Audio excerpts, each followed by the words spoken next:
네, 안녕하세요. 투엔치의 엔치입니다. 서퍼입니다. 오늘은 유니티 실적 발표를 한 지 얼마 안 됐는데 네. 실적 발표를 하고 주요 IB들 뭐 네. 골드만삭스나 모건스탠리나 이런 애들이 타겟 프라이스랑 투자 의견을 대폭 수정을 했습니다. 그래서 저는 잘 안 보는 건데 네네. 이번에 제가 실적 발표 업로드를 드리지 않았습니까? 네네. 근데 제 의견이랑 시장 반응이랑 너무 다른 거예요.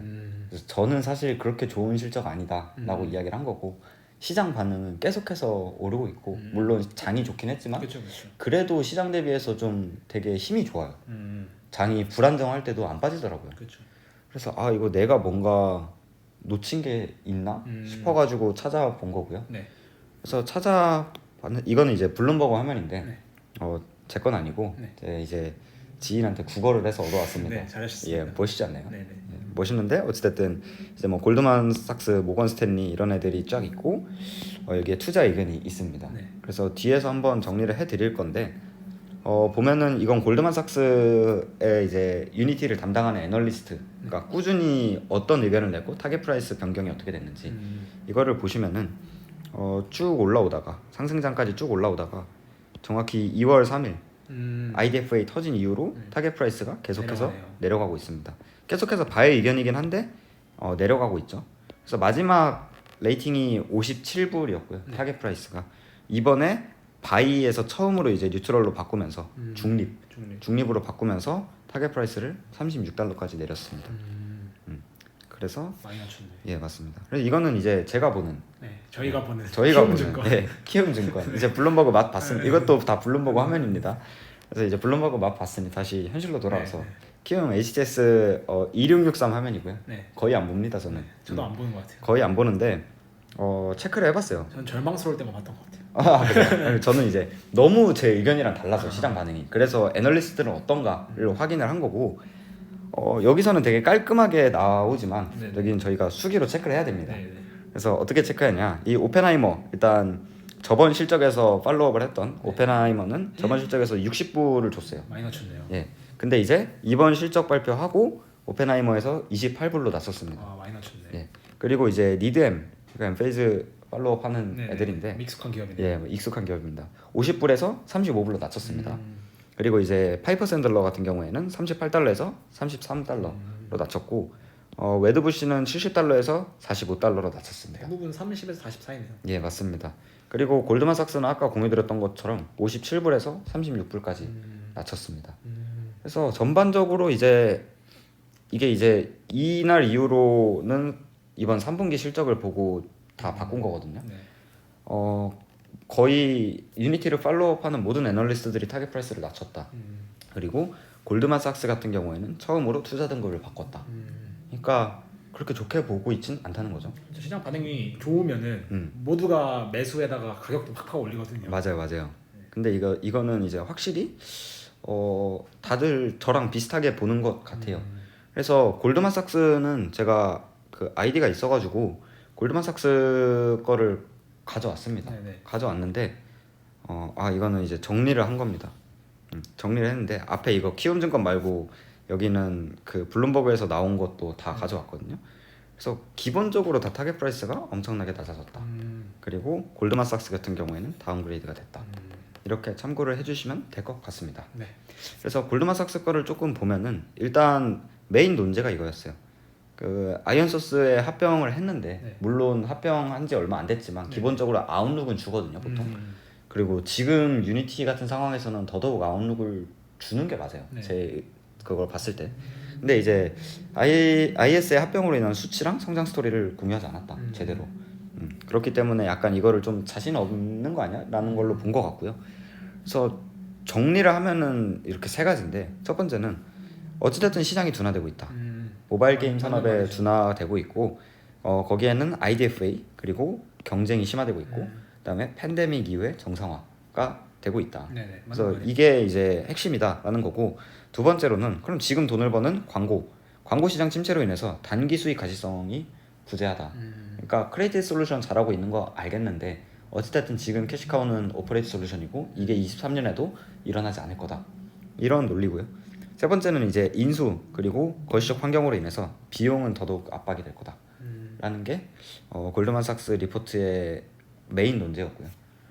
제가 방금 데니머 쫙 보고 왔는데 네. 생각이 많이 드네요. 무슨 생각이 들죠? 위험해. 그래서 저는 다음 영상에서 한번. 알겠습니다. 그래서 이제 조금 세부적인 내용을 보면은 일단 첫 번째로 아이언 소스의 인수 자체를 부정적으로 보진 않아요. 네. 아이언 소스의 인수로 모바일 게임 내 경쟁에서 우위를 가질 수 있는 데는 동의한다. 하지만 제가 말했잖아요. 숫자나 이런 것들이 아무것도 주어지지 않았다고. 그렇기 때문에 자기들은 더 명확할 때 해질 때까지 그냥 방관할 거다. 이런 논리. 안전한 맞습니다. 방법인 거죠. 이런 논리였습니다. 그 다음에 이것도 제가 말씀을 드렸는데 TTM 그러니까 LTM 10만 불 이상인 고객의 수 네. 이게 전분기 대비 처음으로 감소했다. 맞아요. 그래서 이거는 확실히 둔화 시그널이고 이러한 외형 압박이 지속될 것이다. 23년에도 네. 이런 논리였고요. 그 다음에 이제 아이언 소스를 인수했음에도 4분기 컨센서스를 60밀리언 낮췄다. 그리고 결론적으로는 이제 가격 인상을 시행을 해서 이 비용 압박이나 이런 시장 둔화 이런 것들을 커버하려고는 하지만 거시적 배경을 고려해서 23년도 매출 성장이 30% 미만이 될 것으로 판단한다. 30%가 이제 얘네가 제시한 가이던스거든요. 30% 못 채울 것 같다라는 게 이제 골드만삭스 리포트의 핵심이었습니다. 그래가지고 이 골드만삭스에서 제가 요즘 빠져 있는 거는 숫자거든요. 네네.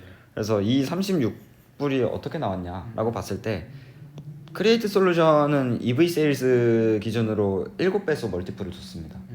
그 다음에 오퍼레이트 솔루션 같은 경우에는 당연히 크리에이트보다 적게 배수를 줘야겠죠. 그래서 4배수를 줬습니다. 그래서 이게 어느 정도 수치인지 감이 조금 잘 안 와서 저도 EV 세일즈 자체를 거의 안 쓰다 보니까 그렇죠.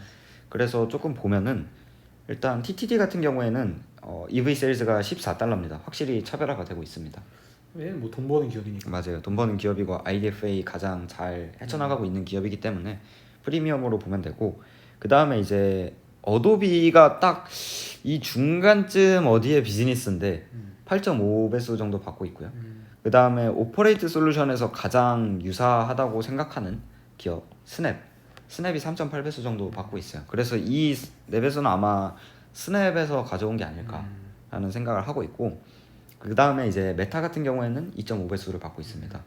그 다음에 이제 이 ABB는 조금 결이 다른 기업인데 제조업 베이스이기 때문에 크리에이트 솔루션 그러니까 오퍼레이트 솔루션은 대충 이게 스냅 정도다라고 보면 될 것 같은데 크리에이트를 대체 어디다 봐야 될지 모르겠더라고요. 그래서 제가 봤을 때는 이거는 어도비랑 ABB 이 사이 어디쯤이 아닌가라는 생각을 하는데 물론 이것도 완벽하게 피어는 아닙니다. 그냥 이 기업들을 비교하는 게 좋겠다.